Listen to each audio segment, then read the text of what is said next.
এক কাপ ময়দা দিয়ে আপনিও বানিয়ে ফেলতে পারেন এরকম এক প্লেট মিনি সামোসা। আলুর পুর নয়, চিকেনের পুর দিয়ে তৈরি করেছি পান সামোসা। দেখতে পানের মতো করে বানিয়েছি, তাই নাম দিয়েছি পান সামোসা। অত্যন্ত সুস্বাদু খেতে। একবার বানিয়ে খেয়ে তারপর বলবেন কেমন হয়েছে। এক কাপ ময়দা নেব, তার মধ্যে নুন আর 2 চামচ তেল দিয়ে ভালো করে ময়ান দিয়ে জল দিয়ে মেখে নেব। ডোয়ের ওপর থেকে আবার একটু তেল দিয়ে সেটাকে আমি 30 মিনিটের জন্য ঢাকা দিয়ে রেখে দেব।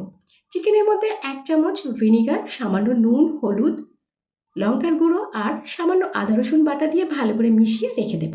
ফ্রাই প্যানে তেল গরম করে তার মধ্যে পেঁয়াজ কুচি, লঙ্কা কুচি, ক্যাপসিকাম কুচি, টমেটো কুচি, হলুদ গুঁড়ো, নুন আর একটু গোলমরিচের গুঁড়ো দেবো। দিয়ে ভালো করে নাড়াচাড়া করে চিকেনটা দেবো। চিকেনটা দেওয়ার পরে 5 মিনিট লাগবে আমাদের এটাকে ফ্রাই করতে। এটাকে ঠান্ডা করতে দিয়ে দেবো। ততক্ষণ এখান থেকে লেচি কেটে বেলে নেব আর 4টে ভাগ করে নেব। এক একটা পার্ট নিয়ে পানের মতো করে মুড়ে নেব, তার মধ্যে পুর ভরে দেব, ভালো করে আটকে দেবো যাতে খুলে না যায়। সমস্তটা রেডি হয়ে গেছে। এরপরে আমি কড়ায় তেল দিয়েছি, তেলটা খুব গরম হবে না, হালকা গরমতেই আমি ছেড়ে দেবো আর ভালো করে গোল্ডেন ব্রাউন করে ভেজে তুলে নেব। কেমন হয়েছে মিনি সামোসা? দেখতে অবশ্যই খুব সুন্দর। জানাবেন বানিয়ে এটা খেতে কেমন হয়েছে।